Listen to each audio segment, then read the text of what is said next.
What? What? What the hell is this? Harumph. I didn't get a harumph out of that guy. Give the governor harumph. Harumph! You watch your ass. I see you shiver with anticipation. Let the show begin. Hey everybody, this is David Heretic coming at you with another edition of Reactions, Reviews, and Rants. And tonight, alright, we're coming back to U2. Yes, indeed, U2 fans feeling you. Come on now.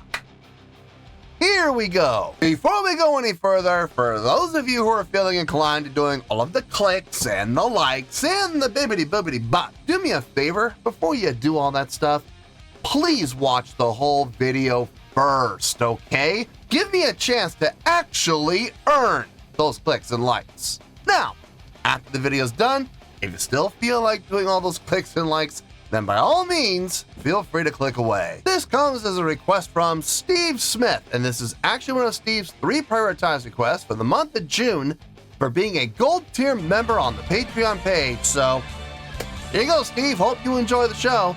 Steve wanted to see me react to this song. It is U2 with a tune entitled Love and Peace or Else. Now, have I heard the song before? No, I have not. To the best of my knowledge, this does not resonate with me in any way, shape, or form. However, there's always a possibility I may have heard the song in passing and I just don't realize it. So as always, if I start listening to the song and I suddenly go, wait a second, I recognize this song, I'll let you know. That's the truth. You know me, I'm going to be honest with you guys.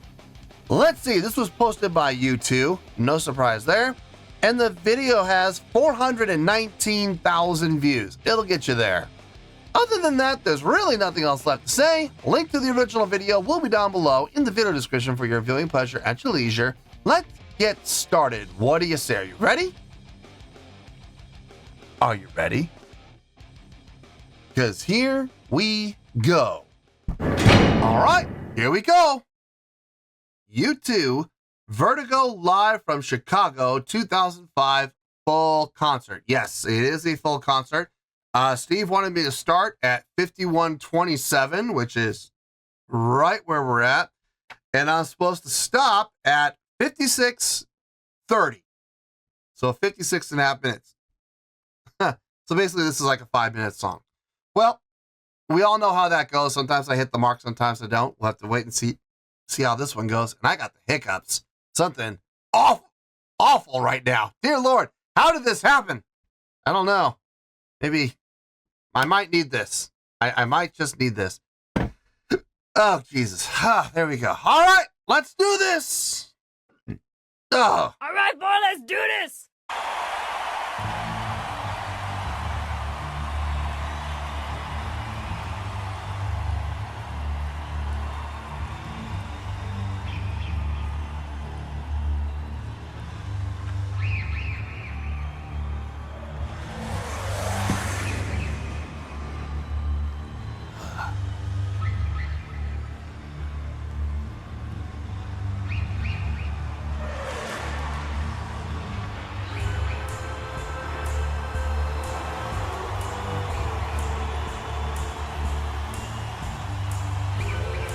Where are you going?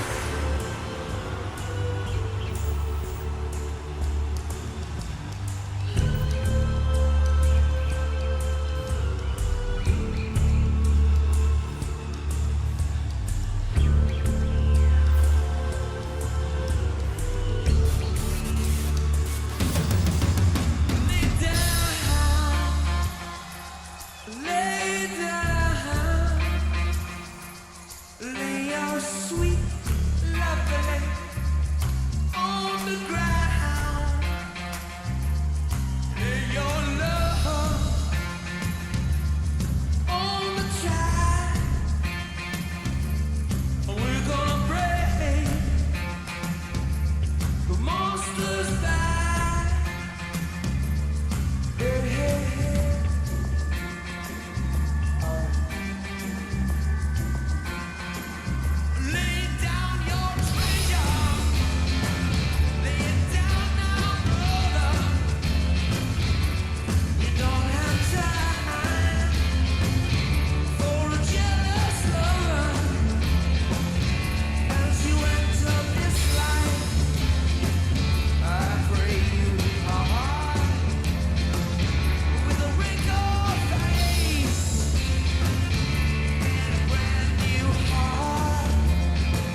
the song does have a nice groove. That laid back 4, that backbeat 4 with that little bit, just a little bit of a shuffle feel. Yeah, I dig the feel of the song. The chordal progression, it's fairly easy to follow. Really relying on the 1, 4, 5, and 7. Nothing wrong with that. Nothing wrong with it. It sounds good. It sounds just fine. Do not ask me if I think that's impressive. My answer is going to be no. It's not impressive, but it does sound good. It flows well. Nothing sticks out like a sore thumb. The live performance, the utilization of that little drum station over there for Larry with just a single tom and a cymbal. I have mixed feelings about it, and mostly because of the track usage. All the other drum parts that he would normally cover himself on his drum kit are being covered by track. That I have mixed feelings about it. Normally, I have no problem with bands utilizing track, when needed, when necessary. And in a situation like this, because of the situation that they created for themselves, by having that little drum station with very limited instrumentation, literally just a tom and a crash cymbal, they're really handcuffing Larry in a manner that, since the other drum parts need to be covered, they have to be covered by track.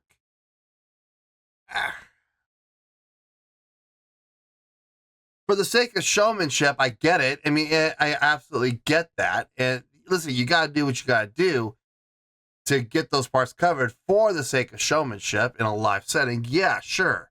I understand that. I'm all for that. But at the same time, I'm also looking at, Larry being a very accomplished drummer. And I know he can play all those parts himself. Doesn't need track. If he had remained back in his drum kit, he could have done all the work himself. But instead, they're going to sacrifice him playing so that he could come out and have some showmanship. And like I said, I'm torn between those two things. Part of me likes it, part of me doesn't. So this is going to be interesting, that's for certain. Let's finish this out and we'll get to the review.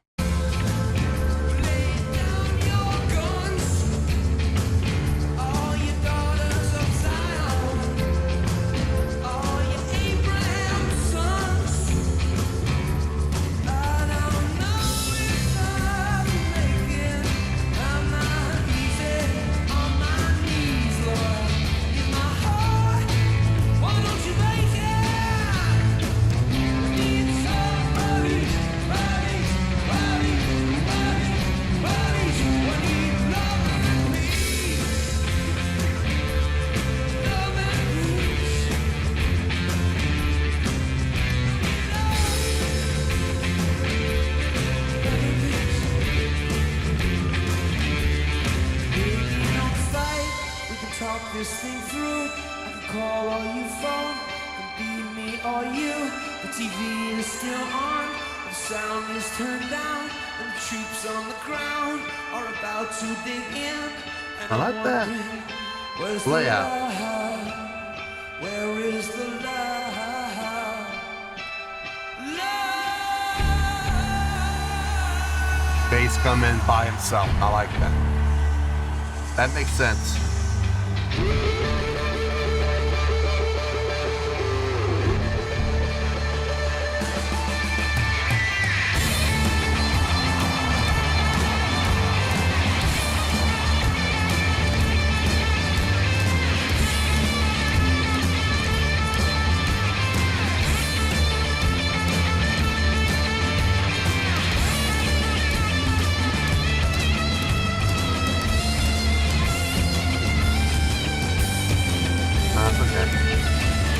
I caught a little off there. No, it sounds fine.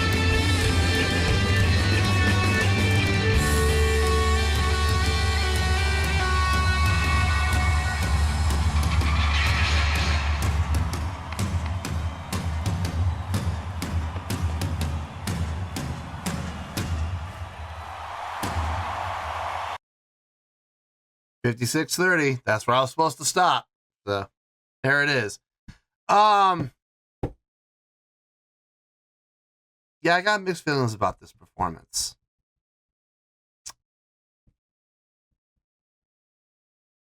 And it's not like there were some things I liked and there were some things I didn't like. No, everything that I saw and heard, I liked and I disliked. There wasn't a clear separation between, well, I like this part, this part, this part, and this part, but I wasn't a big fan of this part, this part. No, I liked this part for these reasons, and I didn't like this part, same part, for these reasons. It's different.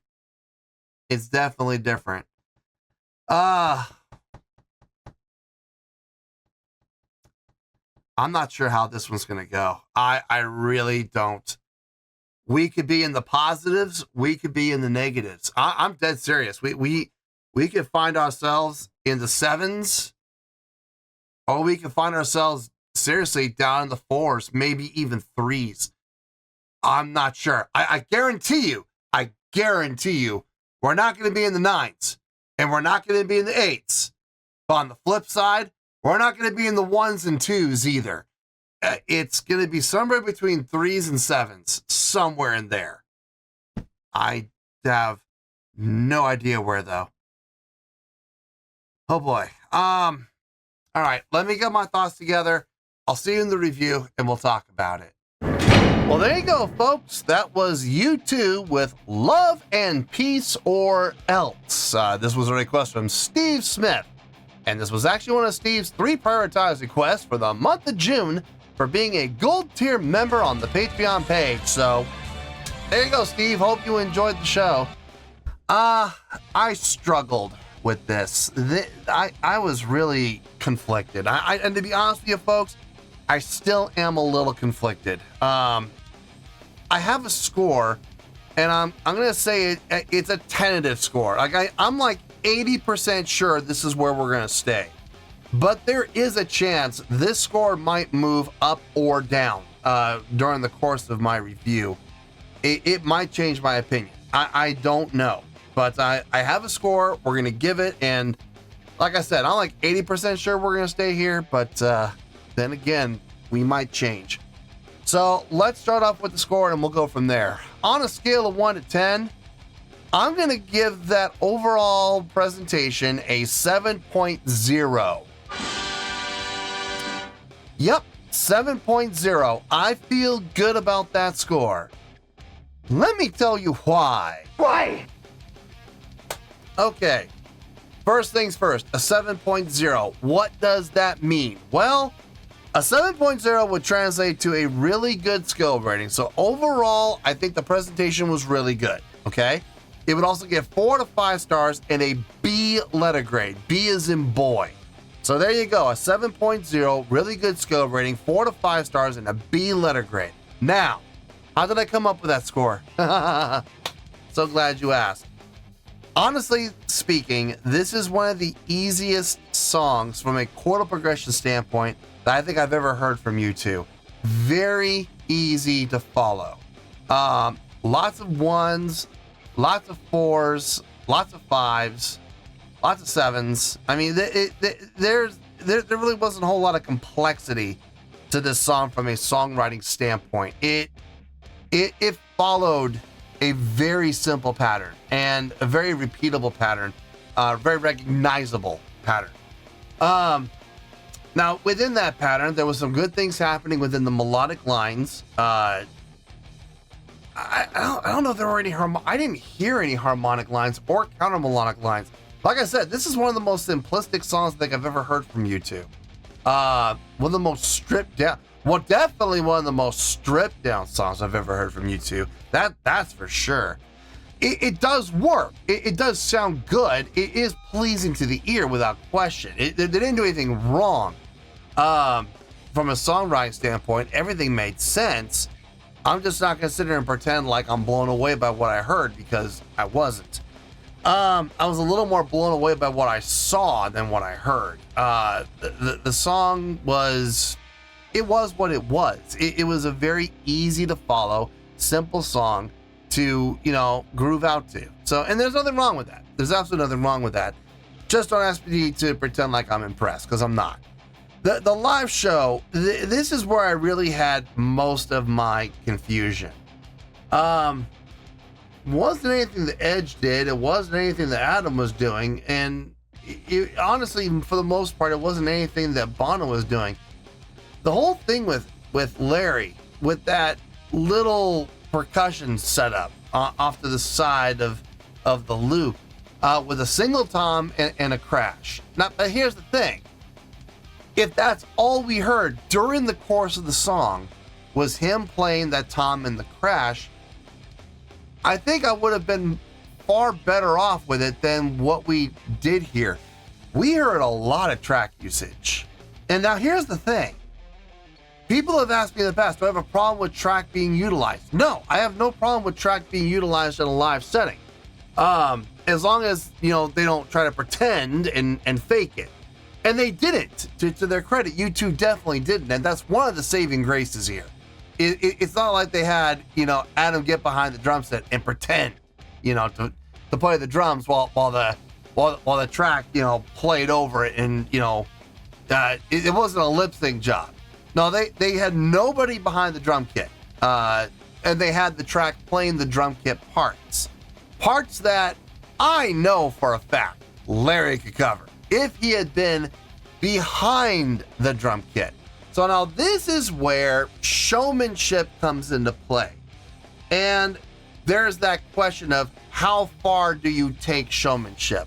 How much do you sacrifice musicianship for the sake of showmanship? And that's where usually I'm all in favor of the showmanship. In this case, I'm not so sure. And this is where I'm really kind of being torn. I'm 99% of the time all in favor of the showmanship at the expense of musicianship, since the musicianship's being covered by track. The thing is, there's a very easy solution for this. And it kind of happened in the last 30 seconds or so. Instead of having Larry leave his drum kit and come over and do the stuff on the toms and the crash, why don't we have Bono do it? We all know Bono in the past has used a headset mic. We know it. We've seen it. We've seen it on the channel. Have him put on a headset mic for this one, or set up a mic stand so he has the microphone. He can walk over, put the microphone on the mic stand, and pick up the drumsticks and do the drum parts that he was doing. Have him do it. Leave Larry behind the drum kit so he can play the parts. It would be just as effective. Honestly, I think it'd be more effective than what we saw here. There's other ways that utilizing that whole station could have been done. Now, the other thing is, was that station necessary for the sake of the show from a purely showmanship standpoint? I don't know. I don't know how I feel about it. It's kind of a toss-up. I mean, I see the purpose from a purely showmanship standpoint. I do see the purpose. Get Larry out from behind the drums. Have him come out to the quote-unquote front of the stage. I know there's that. It's a loop. A looping walkway. But it would put him in front of the crowd in that one spot. I understand that. I get it. And for the sake of showmanship, it makes sense to a point. Where we could have had Bono do the same thing, but it wouldn't have been Larry. So the more I think about it, the more I don't know if I like it, but the more I'm finding it easier to swallow that concept. I just think it kind of took away from the musicianship, absolutely, but it did add to the showmanship. So yeah, I guess it's valid. It still doesn't sit 100% well with me on a personal basis, but I do understand. everything I think for the most part was covered. Let's see, from a live show standpoint. Stage presence was there, yes. Stage energy was there, yes. There was movement and motion happening. Stage interaction, believe it or not, yeah, we had the interaction between Bono and Larry. Crowd interaction. Ooh. Yeah, Bono was interacting with the crowd. So yeah, that's a check. That gets a check. Showmanship. Yes, it is showmanship. So I guess we'll let him have it. In production, would I count that as production? Yeah, I guess I would. I guess it's a prop. That's showmanship. Yeah, I guess we'll count it. So yeah, this is how we're coming up with the 7.0. Do I want to change the score? No. We'll stick with the 7.0. I don't want to bring it down, but I also don't feel justified bringing it up either. So yeah, 7.0. We're gonna stick there. Fairly simple song.